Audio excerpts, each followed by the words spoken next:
명박 TV에 내가 나왔으면 정말 좋겠네, 정말 좋겠네. 어느 학과를 가야 될지 고민된다면 학과에 대해서 더 잘 알게 하고 싶다.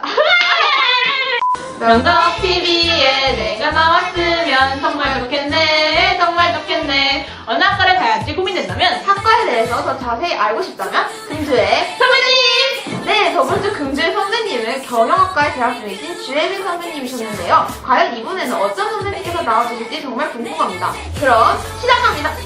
뭐야, 왜 안 해? 와.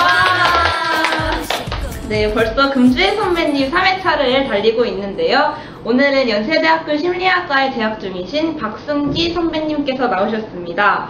네, 간단한 자기소개 부탁드릴게요. 네, 안녕하세요. 저는 명덕외고 영어과 23기 졸업생이고 현재 연세대학교 심리학과 17학번에 재학 중인 박승지입니다. 네. 다시 한번 이렇게 명덕TV 출연해주셔서 감사드리고요. 그럼 빨리 첫 번째 코너로 넘어가 볼까요? 심리학과 이것이 궁금해요.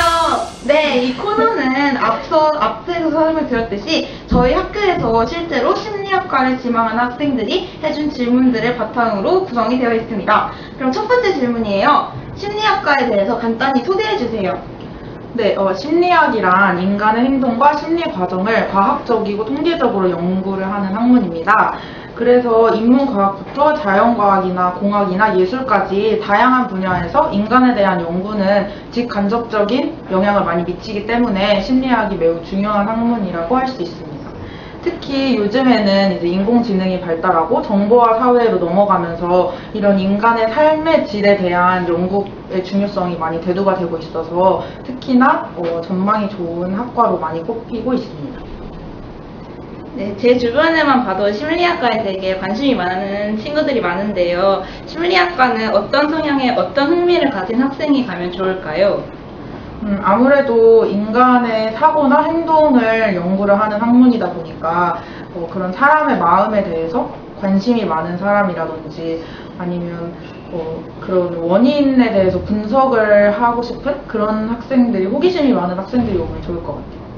심리학이라는 단어를 딱 들었을 때는 뭔가 범위가 넓고 이렇게 딱 정해진 게 없어 보여서 약간 막연하다고 느껴지잖아요. 그렇다면 정확하게 어떤 것들을 주로 배우는지 짧게 소개해 주실 수 있나요? 네. 심리학과는 심리학과에서 배우는 거는 크게 두 가지로 기초 심리학이랑 두 번째는 응용 분야로 나뉘는데요. 기초 심리학 분야에서는 생리, 감각, 지각, 인지, 발달, 성격, 사회심리학이 있고 응용 분야에는 임상, 상담, 학교, 산업조직, 교육, 적응, 범죄, 소비자 행동, 인지공학 이렇게 되게 많은 분야를 배웁니다.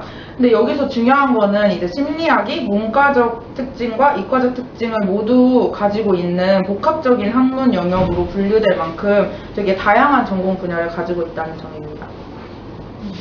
저희 학교만 봐도 과마다 이렇게 좀 특성들을 다 가지고 있는데 심리학과 학생들만 가지고 있는 공통점 같은 게 있나요? 사실 대학은 되게 전국에서 또 이제 외국에서도 되게 다양한 사람들이 많이 와서 한 가지 특징으로 뭐라 하긴 좀 그렇지만 아무래도 좀 사람에 대한 관심이 많고 좀 이해를 많이 하는 친구들이 많이 오는 것 같고요. 그리고 이제 통계도 많이 하고 실험도 많이 하다 보니까 너무 문과적이기보다는 이과적인 성향을 가진 친구들도 좀 오는 것 같아요. 그러면 이렇게 사람들한테 뭐 정치외교학과예요 라고 말하면 말을 굉장히 잘하겠네요? 이런 식으로 뭔가 많이 보이는 반응 같은 게 있잖아요. 그러면 선배님께서 저는 심리학을 배웁니다 라고 소개하셨을 때 가장 많이 보였던 반응 같은 게 있어요? 가장 많이 들은 말은 좀 쑥스럽지만 공부 잘했네 라는 말을 가장 많이 들었고요. 그리고 이제 뭐 어른들 같은 경우에는 뭐 심리 테스트 잘하겠네 이런 농담도 많이 들었던 것 같아요. 네, 공부 잘하는 심리학과 학생들 정말로 사람의 마음을 투시해 볼 수 있나요?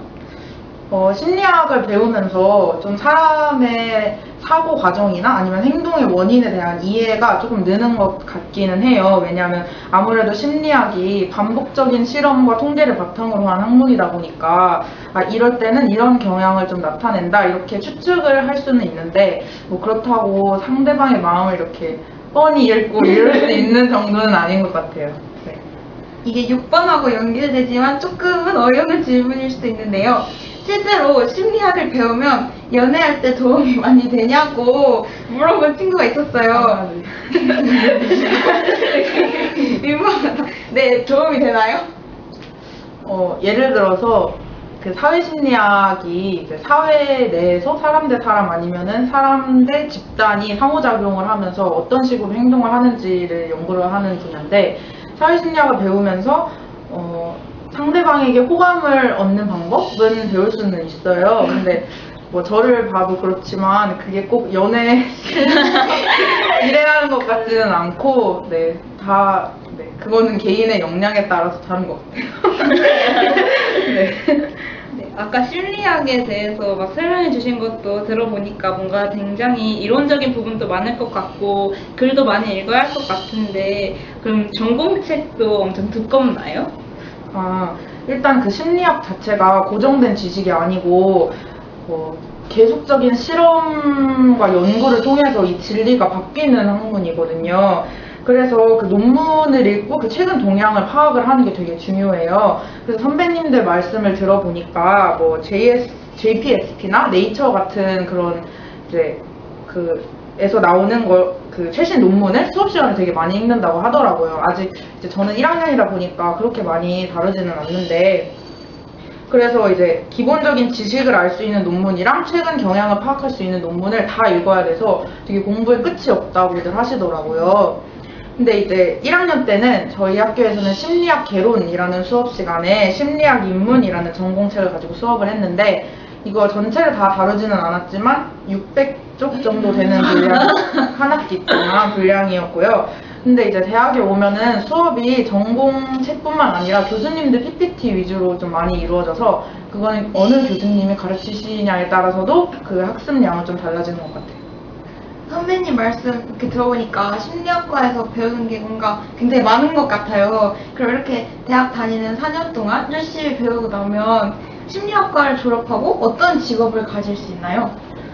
일단 심리학이 기본적으로 인간에 대한 이해다 보니까 정말 다양한 분야로 진출을 많이 할 수가 있어요. 근데 이거를 좀 나눠보면 상담, 학교, 임상, 발달 심리학 전공자는 교육이나 종교, 산업, 그리고 정신병원이나 의과대학 같은 공공기관에서 전문가 역할을 하는 경우가 많고요. 사회심리학이나 산업심리학 전공자는 이제 기업이나 광고회사 아니면 정당, 연구소 같은 데를 가서 뭐 광고를 제작하고 소비자 태도를 조사하고 뭐 여론조사 이런 역할을 한다고 합니다. 그리고 인지심리학, 지각심리학, 인지공학 등의 그런 실험심리학을 전공한 사람은 이제 기업이나 연구소에서 인간의 의사결정이나 문제 해결 아니면은 뭐 언어 처리, 시각, 멀티미디어 이런 것과 같은 연구를 해서 뭐 소프트웨어를 개발한다든지 뭐 제품을 디자인한다든지 이런 업무를 수행을 합니다.